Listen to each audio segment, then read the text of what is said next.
This podcast is a production of the Brickyard Network. To find out more about our lineup of ceramic podcasts, visit brickyardnetwork.org. This episode is sponsored by Monkey Stuff. Monkey Stuff makes things for makers. We're inspired every day by the craft and creativity of makers, and design and manufacture tools and accessories to try to make your making life a bit more delightful. Our products are designed in California, by makers and for makers, and manufactured in the USA. Check out our line of pottery accessories and tools at monkeystuff.com. Follow us on Instagram to see what we're up to in our studios, and keep on making great things. Hey, this is Erin with Cornell Studio Supply located in Dayton, Ohio, exclusive distributor of Jen Allen templates and Put a Lid on It t-shirts. We are a proud sponsor of this episode and the Brickyard Network. Find all your pottery and ceramic sculpture needs, including the largest stock of GR pottery forms at cornellstudiosupply.com. At Cornell Studio Supply, we are owned and operated for potters, by potters.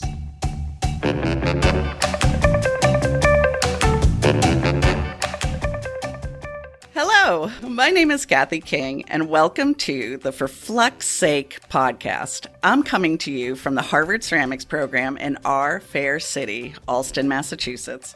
I'm here with Rose and Matt Katz of the world-famous Ceramic Materials Workshop, and they are ready to answer your burning questions about clay and glaze.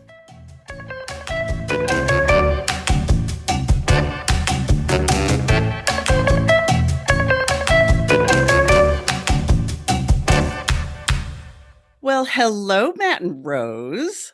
Hey, Kathy. Hello, Kathy.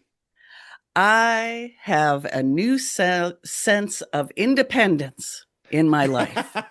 A new Did you know season this? is upon us, and a new lifestyle comes to us all. It's true. But I thought perhaps you could tell our listeners about why I have that independent feeling. Well, because we are independent now. Woo! We've gone through some evolution and some changes. As many of you know, we were part of a network and we had a central sponsor, and that sponsor has now we're a beautiful butterfly. Emerge from our ceramic cocoon. I'm probably a moth. No one likes me. I eat your sweaters. But And my tomatoes. yeah, you guys are butterflies.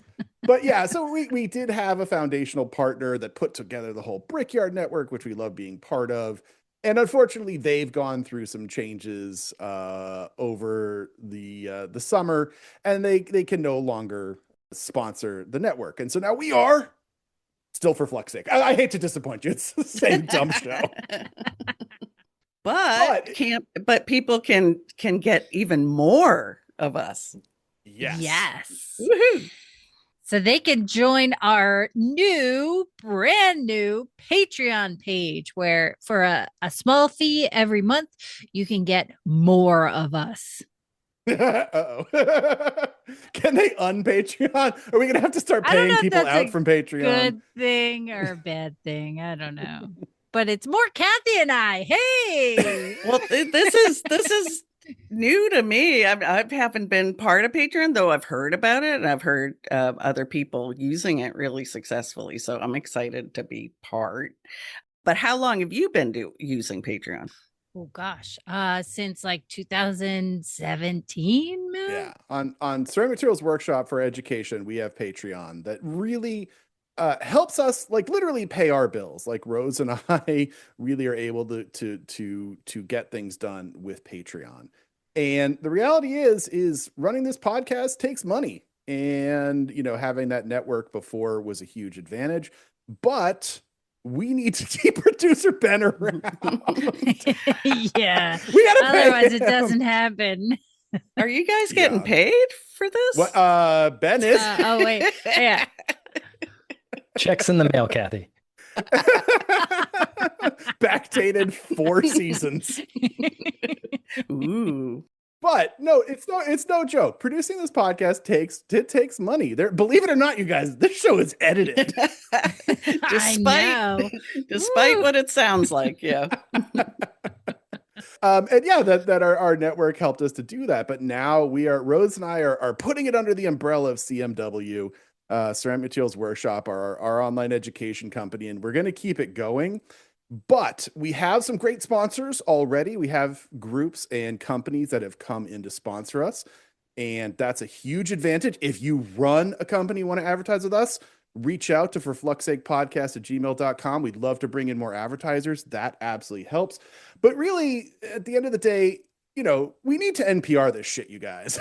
we got to fundraise this to keep this thing going because it does cost money to keep this podcast free for all of you. So some of the things that we are doing to make that a reality is first and foremost Patreon. If you don't know Patreon, right? Patreon is a way to support your favorite creators on a regular basis. So for us, we've got a monthly subscription where if you support us on a monthly basis, you will get free stuff. Like I said, whether or not that's a burden, you can just delete it if it just makes you feel better to provide us with money and then just delete the free stuff.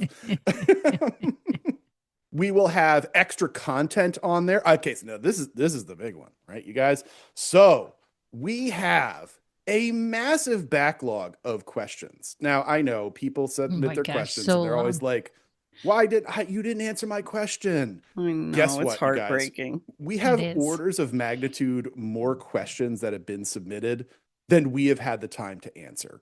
And, we're trying to get as much as we can, but we can only do so much. You want your question fast-tracked? Support us on Patreon. Boom. Top of the line Patreon episodes. Those will be there for our Patreon supporters, just for supporting us on a monthly recurring basis. We've got other stuff coming up in Patreon as well. But it literally helps us to put this show out and, to keep it free, because otherwise we're going to have to turn to nasty stuff. And we're trying to keep this ceramics focused. I don't want to have to advertise mattresses or health supplements or any of that kind of stuff, which you hear on all your other all your other podcasts. We want to keep this ceramics focused. We want to keep this education focused. And so we need your support. Yeah. We need keep us ceramic-y. Yeah. Keep us ceramic-y. Ooh, that's a good one. That's our new tagline. Mm-hmm. I'm gonna add that to the Patreon. Yeah, but it is no joke. Please consider supporting us on our Patreon. Ben, what is that Patreon address? Do you know it? Yep, patreon.com/ForFluxSakePodcast. Yeah, and we've got links in the show notes that you can go and do it right now. Kathy, you're not doing anything. I see you just fading off. We don't need Kathy. Support us on Patreon. You're not the boss of me. Listen, just give me your credit card numbers, Kathy. Another platform for me to make fun of Matt on. Who doesn't want that? Who doesn't want that? So it is. Bring it on. But this is the For Flux Sake fan club. This is for the cool kids. All the insiders. For all the kids. Come on. Wow. It's not just the all cool right. kids. No, only the cool kids support us on Patreon. Rein it in. All right. But seriously, we want to keep this show going. Like, we need to keep this show going. Rose needs me to talk to other people and not just her. Yes, I need his outlet to talk to everybody in the podcast and not chew my ear off. Please. That makes sense. I'll give towards that for sure. That's a good. But some other things to help us keep doing the podcast. As many of you know, we teach about glazes and clay bodies online at ceramicmaterialsworkshop.com. Please, now is the time. Take a class. Join us. We will change your glaze and clay body experience forever. We're going to teach about chemistry and materials and firings and conversions and every single thing you want to know. And right now, October 1st, 2025, we are launching our brand new class for everybody from beginners to masters. It's called Making Glazes Make Sense. It's incredible, comprehensive, thousands of new glaze tests to share with you, information more than you can ever handle. And our next session, or the premiere session starts on October 1st of Making Glazes Make Sense. We are thrilled with it. We have been working on this class for 6 or 7 years, and it has finally come to fruition.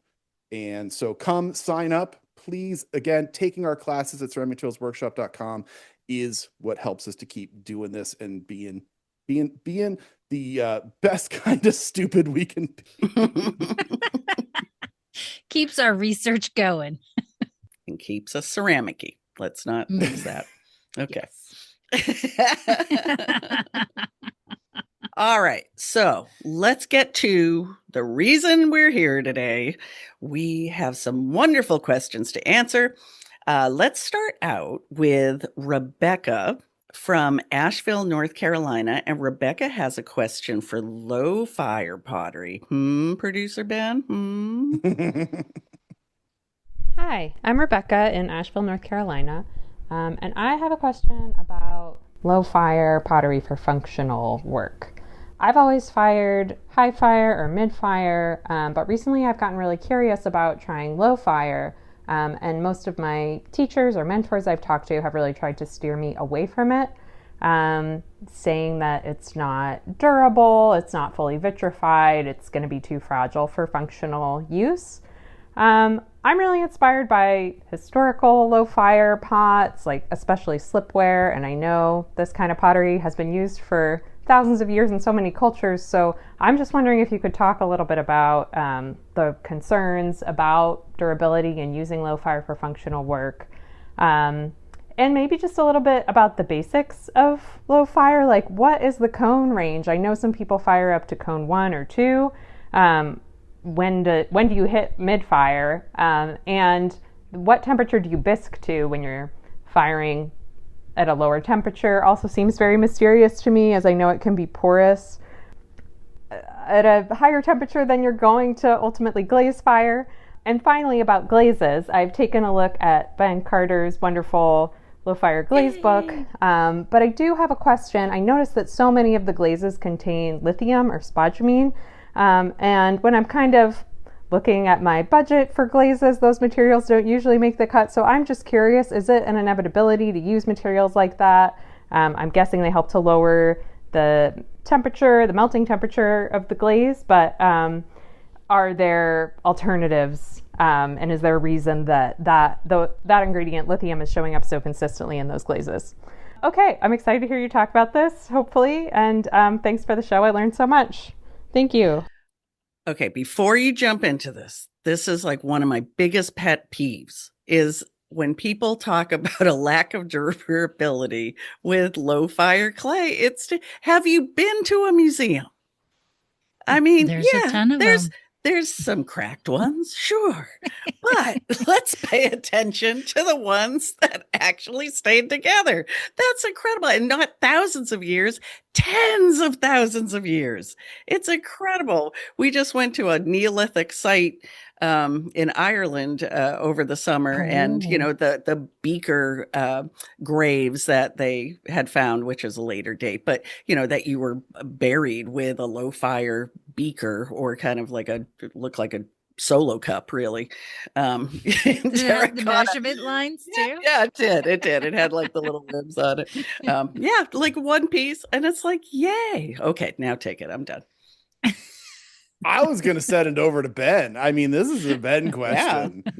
Yeah. I mean, as Rebecca says, we do have our wonderful producer, Ben Carter, who does have the still recently published The Complete Guide to Low Fire Glazes for Potters and Sculptors, Technique, Recipes, and Inspiration for Low Temperature Fire with Big Results by Ben Carter. Find it at your local bookseller or your international bookseller by Ben Carter. Ben. So let's start with the range question, because this is a good thing. The temperature ranges in ceramics are not necessarily arbitrary, but with low fire, they are pretty arbitrary. They're totally arbitrary. Yeah. I just made that up. Yeah, I had to just cut it off at cone 3 as being the top end, and then 020 being the bottom end. Now, 020 would be like historical lusterware. So think about like Hispano-Moresque lusters. You often see those in museums, beautiful surfaces, but those lusters are fired like super low. And that's usually an extra firing for a lot of those, just to be that low, because the clay still has to be fired hotter. Right.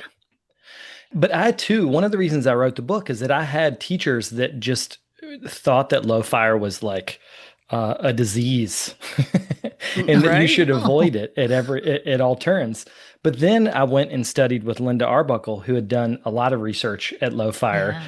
And one of the first things that she pointed out is that people's perception of terracotta, at least, is defined by flower pots, which are made to be porous.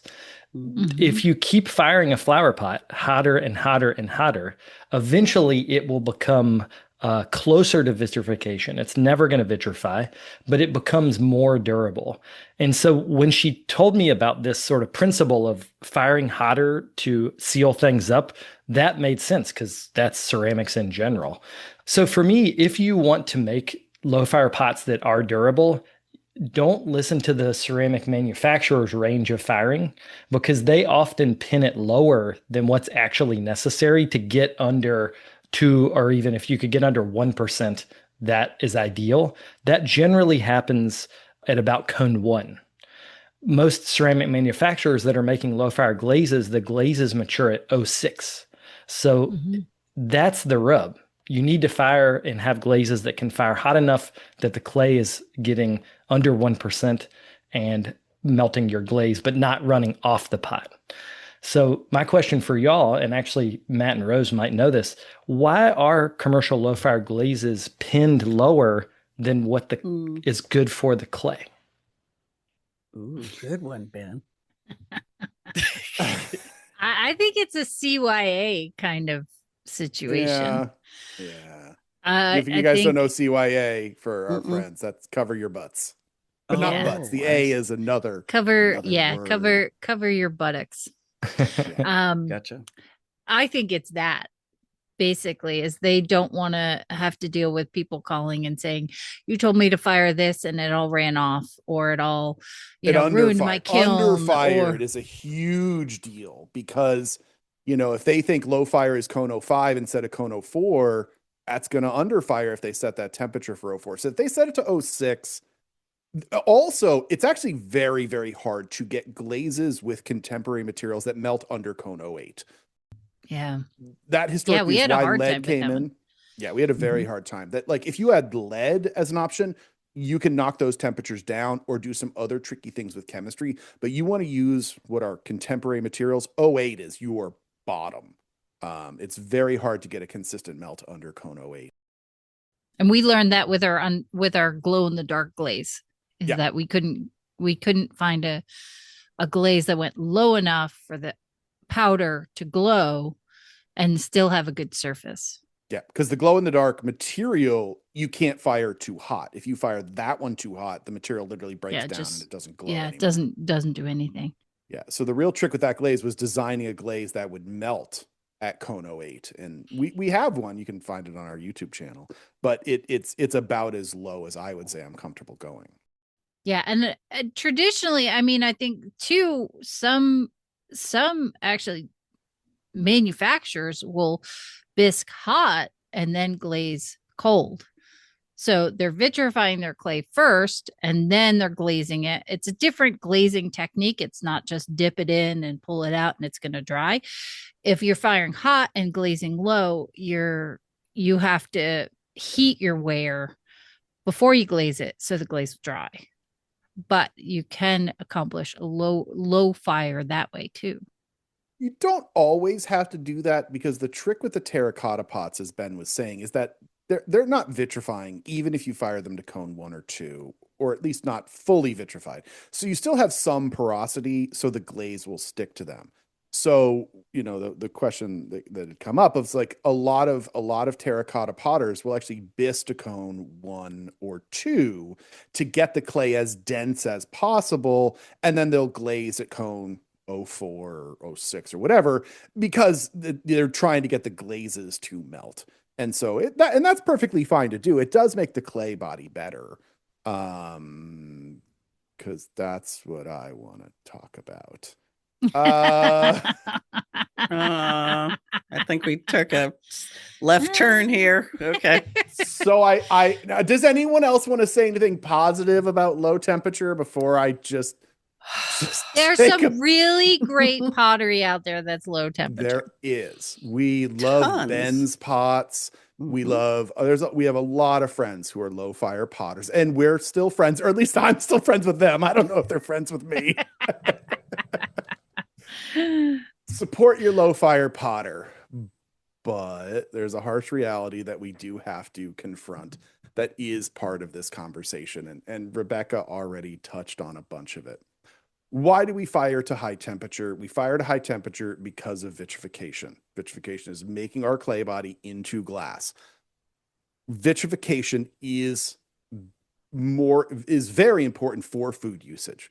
Because if your clay isn't vitrified, it will absorb water, which means you will get mold and bacteria growing in your clay, which is, and not in your clay, in your pots, in your dinnerware, which is a huge problem, right? The reason why we use ceramics for the stuff going into our bodies and the stuff coming out of our bodies is because it is sanitary. We want a sanitary entrance and exit from our bodies. And so keeping that material sanitary, which means no mold, no bacteria, is a big, big deal. And if your clay is under vitrified, that is a distinct possibility. Are you talking about chamber pots? I'm talking about after dinnerware. I am talking about the porcelain throne, the number one ceramics thing that everybody in the world has in their house. Is there, Kathy is saying, that there's durability of pots going back thousands of years. That is true. Like when you fire anything in ceramics, up to a relatively low degree, it is permanent. It is tough, but it's also just essentially bisqueware. Like low temperature firing is essentially just bisking, and bisking clay is open and porous. So again, the bacteria thing, and it's tough, but like, it's not that tough. Like, honestly, you guys, like my mother, who is, years old, she could crush some bisqueware with her bare hands. Like, come on, like it's not that tough. Whereas vitrified ware is super tough. Now, the one thing I will say is I know that people then like to bring up that Pete Pinnell, and Pete's a friend, had done a study on compressive strength in terracottas. And the low fire people love to rooster this conversation, that they did crush strength tests on terracottas, and that the terracottas came out with higher crush strengths than vitrified clay. Let's be clear about what that is telling us. That is telling us nothing, like literally nothing, because crush strength is not relevant, because vitrification is glass, and glass is not particularly strong under those tensile loads that you're going to get from a test from there. And terracottas are not vitrified, which does mean that they will have a higher crush strength, but that does not mean that they are inherently as functional. If that was the dominant factor, then everybody would be working in terracotta, but there's a reason why, for functionality, that we do need vitrification, and it is a really big deal. And I mean, I think potters like Ben and all of our friends will do things like bisking high and then glazing low to get it as tough as possible, types of things. But yeah, I mean, there's a huge tradition of it. I'm not like trying to like neg on like the historical traditions. Those are very important. I'm not trying to neg on the artistic traditions. Those are very important. But when we are talking about functionality, there are some considerations as to why those are an issue. And so, that's Matt the Bummer for today. Is everybody sad now? Ben's quietly doing totally. Yeah. Yeah. Well, I wanted to make a comparison though, because when I was writing the book, I was talking to Matt about these things, about like balancing sort of aesthetic values versus functional values. And I didn't put this in the book. I thought about it, but I didn't write it down, which was that if you think about the car example, so we all remember the 90s. Let's harken back to the 90s when we were much younger selves. I was so high during the 90s, you guys. Maybe you don't remember the 90s, but you'll remember the Volvos from the 90s. Yeah. So in the 90s, they were doing all these studies about how the Volvo was the safest car. It was the most durable car, didn't break down, ran forever. In fact, I still see those same Volvos on the roads now from the 90s.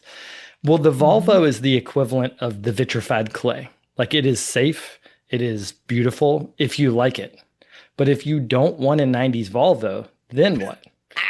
That's the problem. Like, if you want a Ferrari, a 70s Pinto. Exactly. You can get a 70s Pinto. A Dodge Dart. But I think what the example does for me is shows that if aesthetics is your main concern, then you'll have to you don't have to sacrifice. You'll have to think about functionality in a different way. And if functionality is your main concern, then you need to think about aesthetics in a different way. And one of the people that I think rides that line in the low fire range really well is Paul Eshelman. Do you guys know who he is? Mm-hmm. Yeah. Yeah, he makes these beautiful pots. And when I talked to him about this question, he's like, well, I fired a cone 4 because at cone 4, I have a fully vitrified terracotta body. But what the downside of that is, if you fire a little bit hotter than cone 4, that same terracotta will start to bloat and get all kinds of weird. Mm-hmm. So he literally has figured out over, 40 years of being a potter, exactly the line of what his aesthetic and functional balance is. So I have one more question, Matt. So why does terracotta go all to hell above cone 4? Like, why is that the point where the chaos reigns? Well, even to jump back to something that you had said earlier about terracotta not vitrifying, you 100% can vitrify terracotta. A lot of people don't like its look because it goes from the brick or red to brown. And that's the problem, is that when you form glass, it just ends up looking brown. So there's that consideration. But the cone 4, that's super smart on his part, because cone 4 is the issue. The problem is iron. Iron's form in our clay bodies is generally Fe2O3, which is what most people know as red iron oxide. And literally, it's rust. It's just fancy rust. The problem is red iron oxide goes through what we call thermal decomposition. And that is at a certain temperature, it starts to break down the Fe2O3 and it gives off excess oxygen. It's got extra oxygen in that molecule that literally they just go away. It doesn't need some special chemical reaction. It's just you get it hot enough and that just happens. You know what temperature that happens at? Cone 4 is when it starts and when you go over it. So two things happen as a result. One, you're now releasing oxygen into a body that is vitrifying. And one thing to be clear is that gases cannot pass through glass. It is physically impossible. It violates the laws of physics. So they're trapped inside this glassy body, and then they swell, and that's what bloat is. Then the other problem is that when it gives up that oxygen, it actually converts into a different form of iron, which is, for not getting too deep into the nerdery, it's basically twice as powerful. And so one iron molecule actually turns into 2 iron molecules. And so then the vitrification becomes much more intense. And this is always the struggle. Those of you who've been around for a long time will have heard me say many times that dark bodies are a curse upon this earth and should be banished to the pits of hell. And that is because they're all being Let's leave pushed. it at that. Yeah, right. Hey, clay company, sponsor us. Oh. Seriously, people, harass your clay companies. We'll do them good. We need sponsors. Mm-hmm. We talk a lot about this in the clay class too. Yes, our clay We talk bodies a class. lot about this. This is foundational to the clay class because everybody's always looking for the magic firing that'll make their brown clay, red clay, black clay not bloat. It's never going to happen, folks. It will never happen. The best thing that you can do is maximize your composition and fire in reduction, because in reduction flames, the oxygen is stolen early in the firing, so it's not there to be released into bloat. But that iron decomposition just happens. It turns on like a switch starting at cone 4, and then it just goes to hell. And so you can vitrify. We deal with people all the time that have very vitrified clays, and they'll boom, stop at cone 4, and then it's beautiful.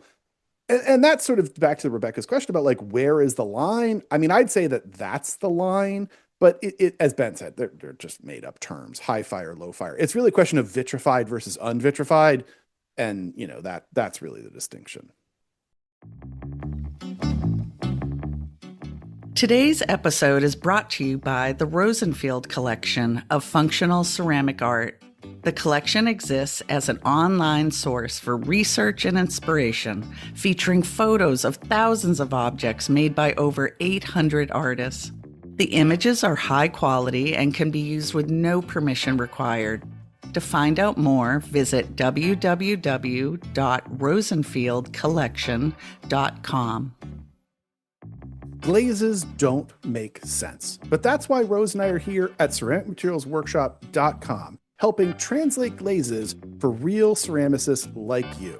So join us for our brand new class starting October 1st. It's for everyone from beginners to masters.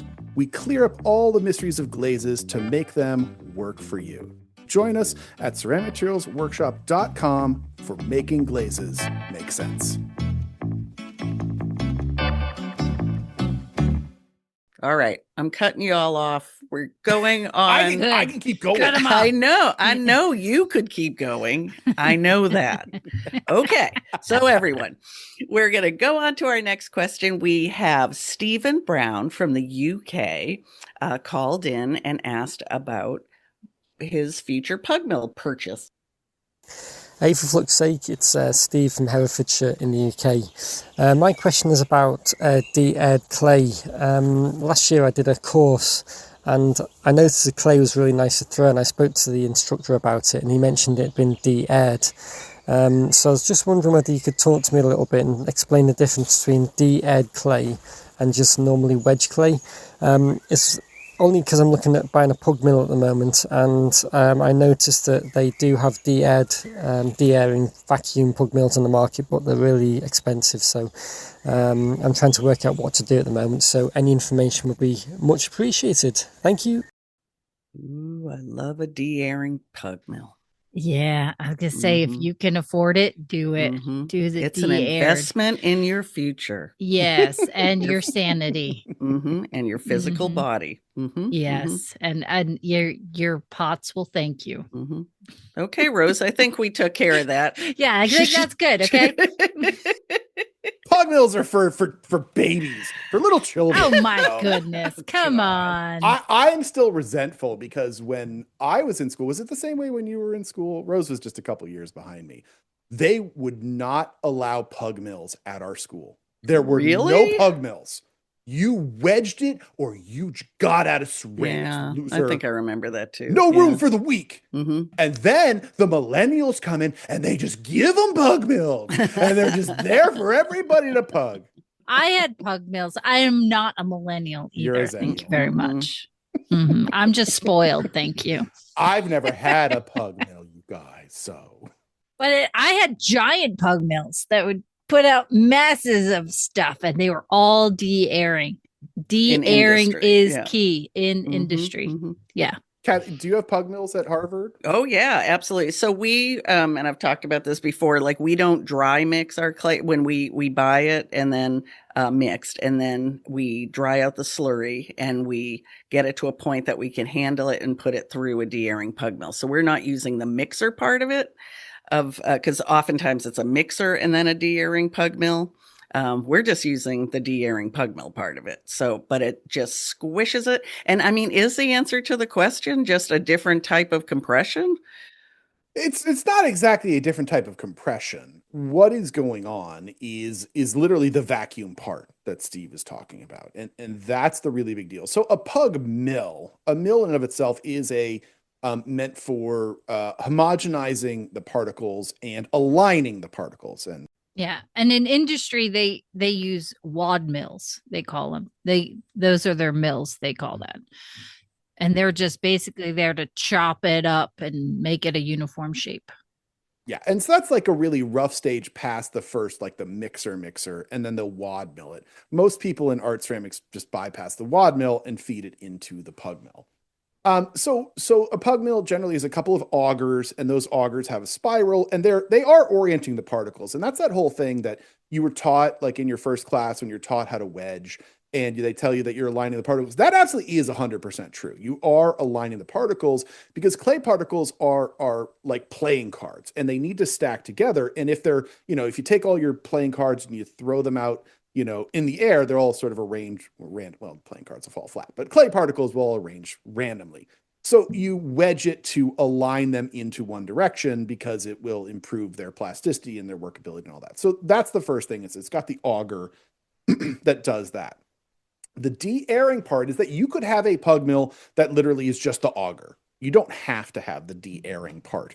But what the de-airing thing is that they will create a two-stage auger. So what happens is that it goes to the first auger and it's oriented And then it will generally go through a shredder plate, and they'll take all that clay that was oriented and they will shred it down into like fine rice, like little nodules. And it'll do that in a vacuum chamber. So the vacuum chamber will suck the air out of that compartment. So literally there's no air bubbles inside that clay. And then after it goes through the vacuum chamber, it goes through a second auger stage to reorient it again. So it is important to have the two stages, because although you're orienting it and then deorienting it, because all the little rice particles are oriented, it becomes much more homogenized when it goes through the second stage. And then they'll often compress it down, so it'll go from a larger diameter to smaller, and that just helps with the compression and the augering and all that. But taking that air out, that's no joke. Like, I mean, how many of us have suffered through throwing clay and, you know, you get down and you open it up and you're pulling up the wall and there's that air bubble? Like, that sucks. And it doesn't look professional, and it'll throw off. Ben's already got the head nod. I could tell Ben's a potter because he's got the bubble head nod, right? When you're throwing and you see that bubble or it's slightly off center and you start nodding. But yeah, like de-airing is totally worth it. And wedging sucks. Like, you know. Yeah. Wedging's hard on your body. Oh, so hard. For all the concern that people have about like how they're positioning themselves when throwing, man, the stress of wedging on your wrists, on your arms, on your back, really bringing up like things like the carpal tunnel issues that a lot of ceramicists suffer from. I suffer from. Yeah, having a pug mill, amazing. Having a de-airing pug mill, like chef's kiss, worth the money. Yeah, all right, definitely. Well, excellent. I think we took care of that. Fabulous. All right, so let's move on to our next question. And this question comes from Luke from Pittsburgh, PA. And Luke wrote in and asked about what defines a porcelaneous clay? Does B-Mix from Laguna fall into this category? And so that's a question. And I can tell you from experience that for a long time, I thought it sounded sexier for me to say that I use porcelaneous clay. I am not so big that I'm not afraid to admit that.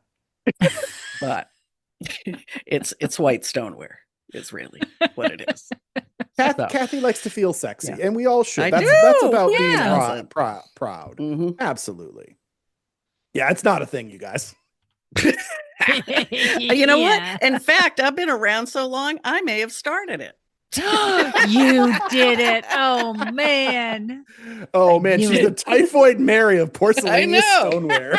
Trademark. Typhoid Kathy. Oh, there.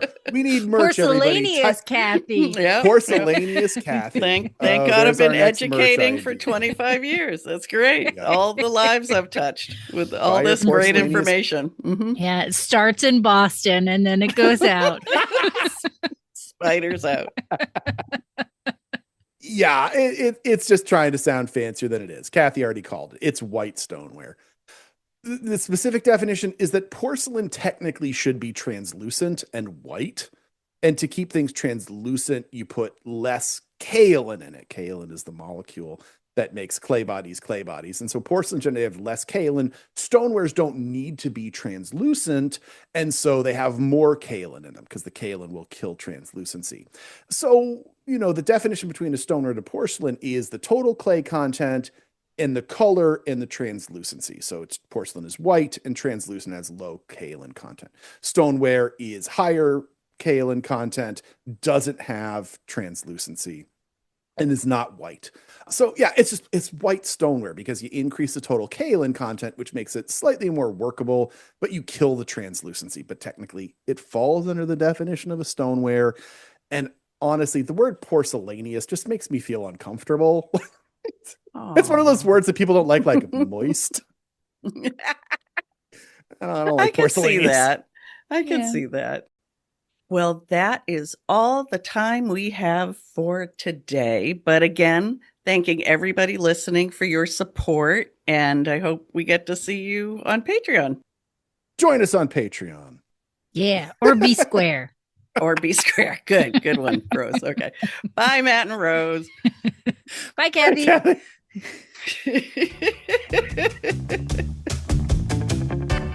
Well, folks, that's it for this week's episode of For Flux Sake. I'd like to thank the listeners who submitted questions this week, and if you want your question answered on the show, shoot us an email at ForFluxSakePodcast@gmail.com. So join us next time, and when in your studio, remember what Rose always says. Always remember to test, test, test.